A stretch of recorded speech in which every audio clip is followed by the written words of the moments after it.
Ang bayan ay may kanser na kailangang ibilad sa templo ng sambayanang Pilipino.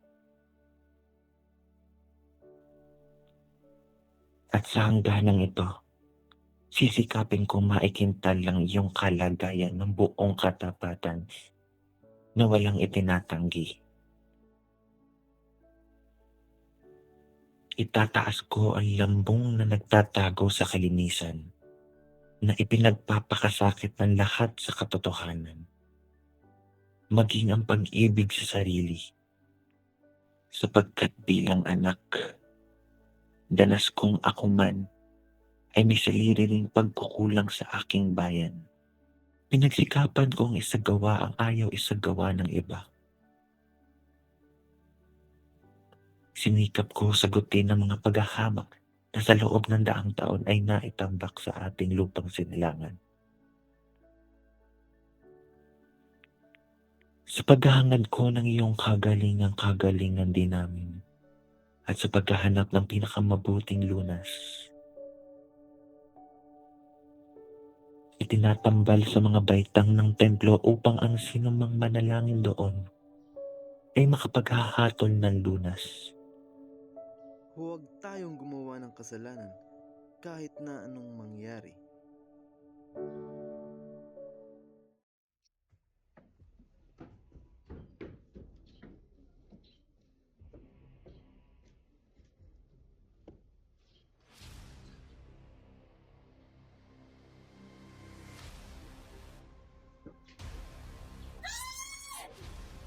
Po! Wag po! Wag po!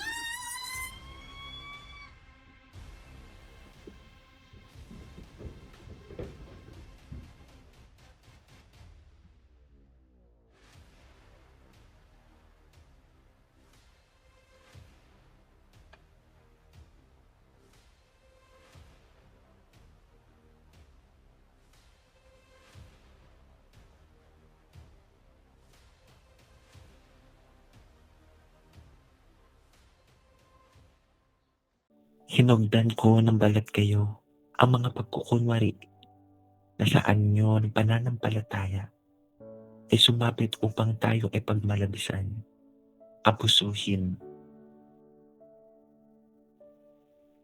Inihiwalay ko ang tunay na relihiyon sa maling paniniwala at sa mananalakal na mga salitang banal na tayo ay pinaniniwala sa mga katapulaang matatalos lang ng katolisismo ay kahiyan lang ito.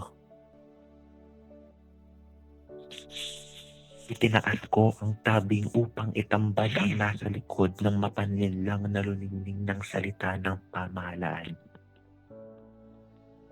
Isinisiwalat ko sa ating mga kalahi ang ating mga kasiraan, bisyo at nakakaalipustang pagyuko at karuwagan sa pagpapahintulot sa ating kahuwalhatian. Nasa na nila ako yung pera? Hindi ko pa ninakaw yung pera ko. Nasaan? Hindi ko pa talaga alam. Ilabas mo! Hindi ko pa talaga alam.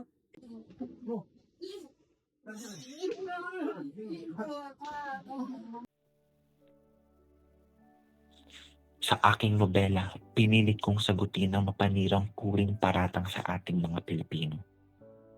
Inilahad ko ang kawawang kalagayan ng aking bayan, ang aming mga karaingan at kalungkutan.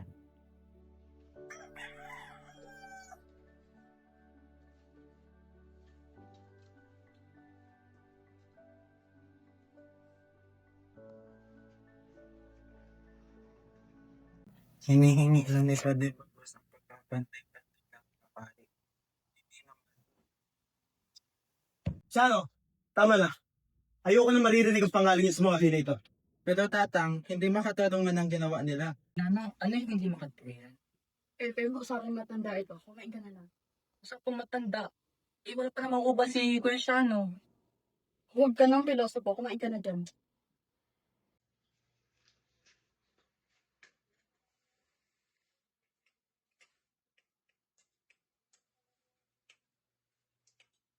Huhusay daw kayong manununod. Saan? Yun ang sabi nila. Pero ako, di ako marunong bumasa. Di ba? Lagi kayong pinapahamak ng mga sinusulat mo. Dahil sa mga braille, Oh, ayun pala eh. Ba't hindi kayo tumigil? Gusto niyo bang ganito? Nakakaulong? Edukado pa naman kayong tao, mataas-taas ang iyong pinag-aralan, dami-dami yung nalalaman, pero nasan kayo ngayon? Tingnan niyo ko, walang alam, kaya walang kalaban. Tatapat ako sa'yo. Noon, ang akala ko, ang tanging mahalaga sa buhay ay edukasyon. Pero na-discover ko, depende pala yun sa pinag-aralan mo. Meron palang pinag-aaralan makakabula mo.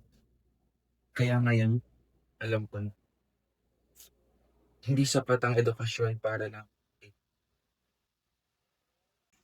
A, B, C, C, D, D, E, E, F, F, G, G, H, H, I, E, J, J, K, K, L, L, M, M, N, N, N, N, O, P, P, Q, Q, R, R, S, S, T, T, U, U, U, V, V, W, V, W, X, X, Y, Y, at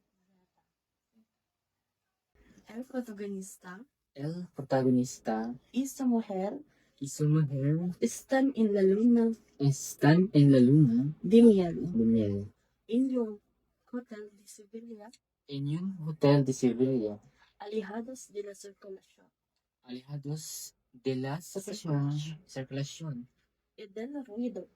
y del ruido.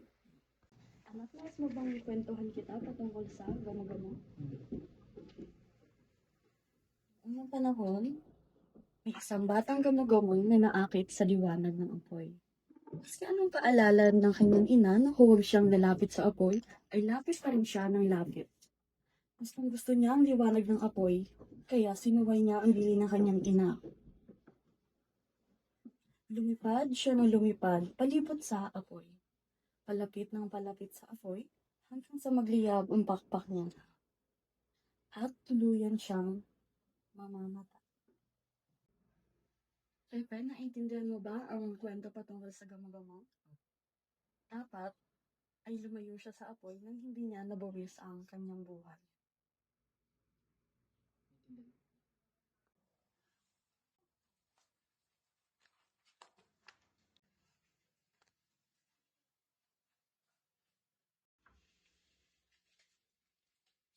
Nanyang, Pepe! nani, tatang man po. Pag namatay ako, hindi mo agad ang aking kamay. Dahil baka ako na lang hirap sa at di ba agad ang siyo. Lagyan niyo ng isang bato at isang krus. Ilagay niyo ang aking pangalan, ang aking araw ng kapanganakan, ang kamatayan. Yun lamang po na Pepe! Kinastan ka ba nila? Kuya, na makakain ka ba dito ng ayos? Oo mga kapatid, ngayon na ako idiligod sa inyo. Sabi ko tulang sa marami. Sa meron kami, hiniling po sa official na pagkamatay ko ay dito sa inyo. Salamat sa lahat, Kuya.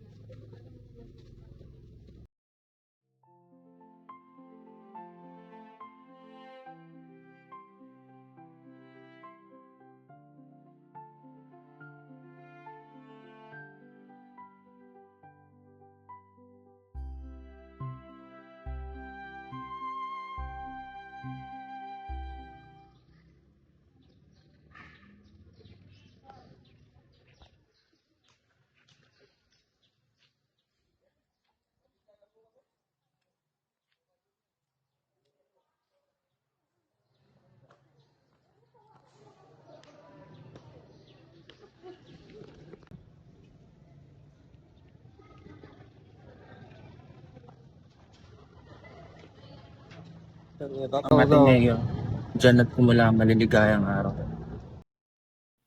ako ay mamamatay ng may dangal at pakikipaglaban sa aking bayan. Katulad ng langit, ang aking kamatayan ay simbolo ng bagong pag-asa.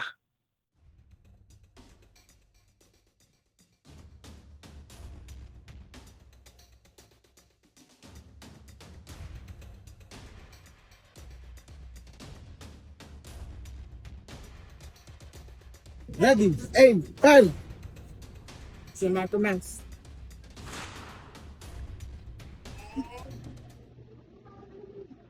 Daw sana ang baliw.